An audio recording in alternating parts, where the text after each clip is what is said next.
Oi, galera, eu sou a Lívia. Hoje a gente vai falar um pouco sobre o Eurico Gaspar Dutra. E eu tô aqui com a Ana Lu, com a Manu Vig e com a Manu, que também se chama Emanuele. E eu vou começar falando que o governo do Dutra, ele foi período pós-Segunda Guerra e foi o período da Guerra Fria, entre 1946 e deveria terminar em 1950, porém ele ficou até 51, janeiro de 51. Ele foi de uma república populista, democrática. E agora eu vou passar a palavra para a Manu. Eu vou explicar mais ou menos o que é populismo, que ou pode ser chamado de era populista ou como a Quarta República, que foi uma série de sucessões de presidentes que tinham meio que a forma de governo deles voltada para o populismo. E também era uma estratégia que eles usavam para serem eleitos, que era uma estratégia que envolvia um extremo apelo ao povo, em que o líder precisava ter muito carisma para que o povo olhasse para ele dessa forma. Eles usavam de gírias e coisas que eles faziam para parecer que eles eram Um deles. que eles estavam entre o povo, para que as pessoas se identificassem com eles realmente. Porque quando tinha uma identificação, tu sente tipo, esse cara aí, ele vai fazer o que eu preciso. Ele vai olhar para a população. Sim. E é isso. E que ele não é superior à população. Que ele não se vê nessa forma assim, de cima, sabe? Não, ele se vê ele como... junto com o pessoal. Ele se vê junto com o povo. Fale o fato, Emanuele, fale o fato. Sobre a vida do Dutra, ele... Quando ele foi se alistar, ele teve problemas, porque ele era verticalmente desfavorecido. Ele era baixinho. Ele era baixinho, isso que significa. Daí ele falsificou a certidão de nascimento dele, 2 anos abaixo da idade que ele tinha. Daí foi assim que ele conseguiu entrar no exército. E depois de um tempo ele se tornou general.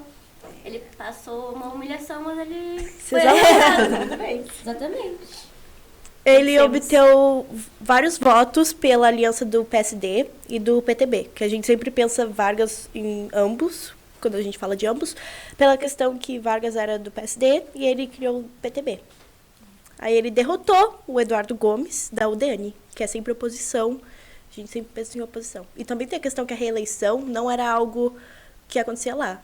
A reeleição foi a Constituição de 88, então é algo bem novo, então ele não tinha esse direito. Ele teve também a função do plano dele, plano econômico, o SAUD. O SAUD. Que é saúde, alimentação, transporte e energia. Só que não foi. Ele estava muito preocupado com a dívida externa. E esqueceu, cadê o Brasil? Não importa. Não importa. Ele fez todo esse apelo ao povo durante a eleição, né, no populismo, porém, quando ele deveria realmente se importar, que era no plano SALT, ele só deixou. E não se esquecendo que era período de Guerra Fria. Então, os Estados Unidos estava lá de boa, porque não foi no território dele. Claro, tem o Havaí, mas tem a questão que ali Estados Unidos, território entre México... A gringa saiu.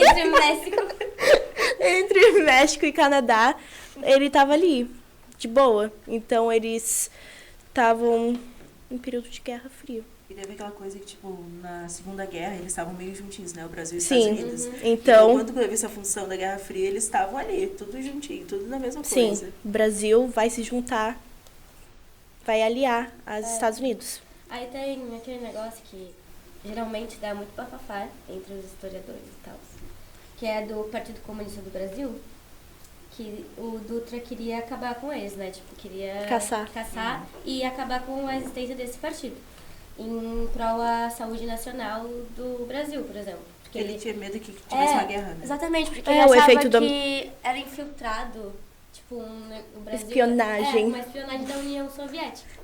Parece aquela coisa que dizem que os gatos estão te vigiando, porque os gatos pombos. são agentes.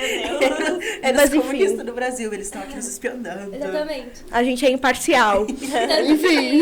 Teve aquele Carlos Prestes, que era um cara do partido mesmo, que falou que se tivesse alguma coisa da União Soviética no Brasil, esse partido ia se juntar à União Soviética e ficar contra o Brasil. PCB ia ficar contra o Brasil.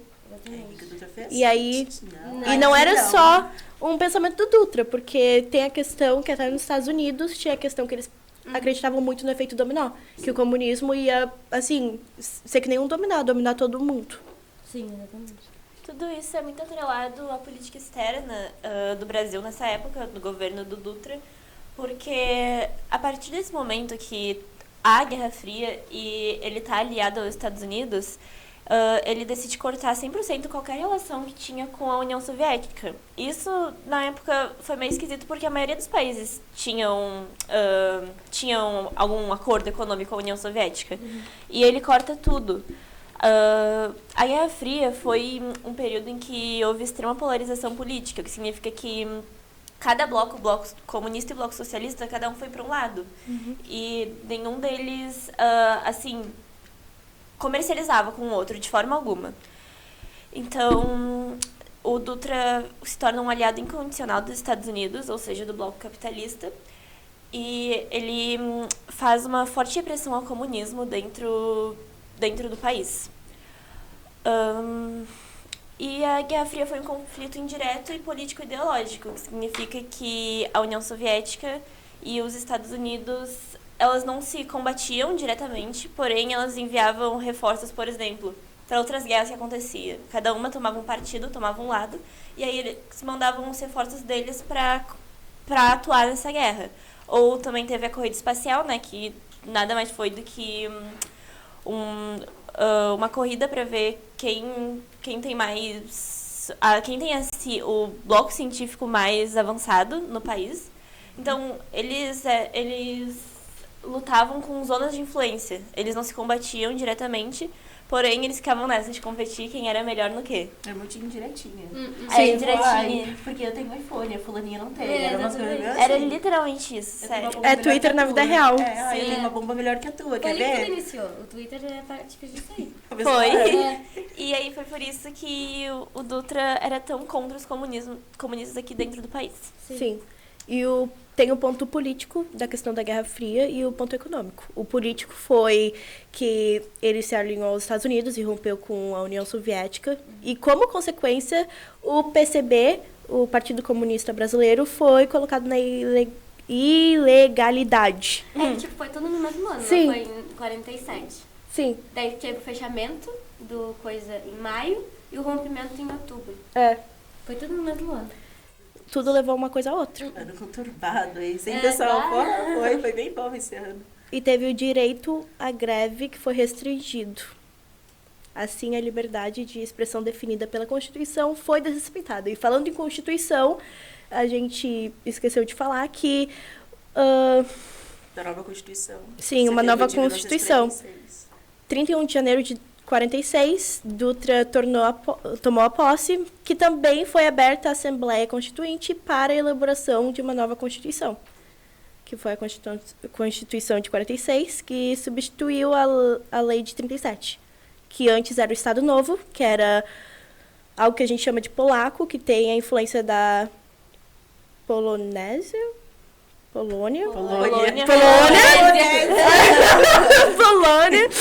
que... Ai, gente, para. É que ela tá com a cabeça ainda, tá meio... Tá na gringa. Que era fascista. Mas, enfim, era um caráter liberal, garantido do voto secreto, direto e universal. Ou seja, mulheres votam desde a Constituição de 34. Realmente. Isso não mudou. Porém... Histórias, hein? Porém, militares analfabetos ainda... A exclusão. Eu sempre tive dúvida por que os militares não votavam, sendo que ele era um... Pois é. Não eram os de baixa patente? Não lembro. Não lembro. Eram os de baixa patente? Que não Gabi. votavam? Os militares de baixa patente não tem voto até 1988. Tá, que é a nova Constituição. Então tá. Até a Constituição, os de baixa patente não votavam. E os de alta patente que podia se candidatar, mas a eleição mesmo ela vai ser liberada a partir da década de 60 com a ditadura militar. Aí sim, a partir da ditadura militar nós temos a participação dos militares com mais frequência, assim, né? Tá bem. Então foi explicado. Então tá. É porque a gente vai ter 5 presidentes militares agora. Sim, exatamente. Então. Sim. Começa só por aí. E foi tipo, o período do governo dele foi tipo o período entre Vargas, né? Sim. Teve Vargas. Vargas. E Vargas de novo. É tipo, ele Tem a ganhou questão do Vargas, eu Vargas fico, voltou. Eurico. Viu? E ele era tipo, o cara era muito conservador e ele acabou com os artistas, ele não gostava de arte, tipo, quando Sim. o Vargas era tipo, é muita cultura, não sei o quê, ele era tipo, não, artista aqui passa fome. Ele mandou proibiu, embora. só que depois teve a Copa aquela. Teve a Copa e teve a TV pra ti. Tupi. Ai, que ódio. Teve a TV Tupi. Isso pra mim não faz sentido. O cara era contra as artes, contra os artistas, atletas, não sei o quê. Aí, bum. O Brasil cedia a Copa de 1950 e perde pro Uruguai. Ele chegou na final. Chegaram na final. Só que eles Não, e o Perdemos pro Maracanã foi Uruguai. construído pra Pros jogos? pra Copa do Mundo. Sério? De década de 50. E perdemos. E aí perdeu pro Uruguai de 2-1 na final. E o Uruguai ganhou a Copa de Sendo que 1950. ele falou... E Brasil, assim, ó, Brasil ainda não tinha nenhum título. É título que se fala? Pode ser. Tá, não tinha nenhuma estrelinha ainda.